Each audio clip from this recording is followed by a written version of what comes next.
makhluk hitam di tingkap rumah. Okey, dengar sini.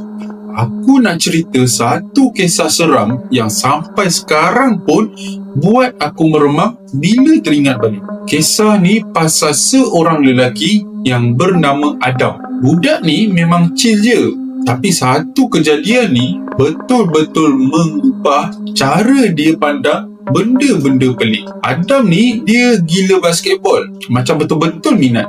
Bila ayah dia belikan satu gelanggang bola keranjang siap dengan jaring tu, dia happy bukan main. Hari-hari dia main. Kiralah panas ke, petang ke, paling kurang setengah jam mesti dia dekat luar main sorang-sorang. Dekat sebelah rumah dia pula tinggal kawan baik dia, Monica nama dia. Diorang ni memang kawan daripada kecil sebab rumah pun jarak sekangkang kera je. Daripada halaman rumah Adam, dia boleh nampak terus tingkap rumah Monica. Tempat dapur atau ruang tamu, tak pastilah. Tapi dia selalu juga pandang tingkap tu masa dia main. Macam nak tengok kalau Monica tengah lalu ataupun tengah tengok dia main. Dia macam pelik sikit, tapi biasalah budak-budak kan. Satu hari Monica mesej dia, cakap nak pergi rumah nenek dia, tidur sana untuk beberapa hari. Adam ni terus down sebab tak ada geng nak main game ataupun lepak. Tapi dia okey je.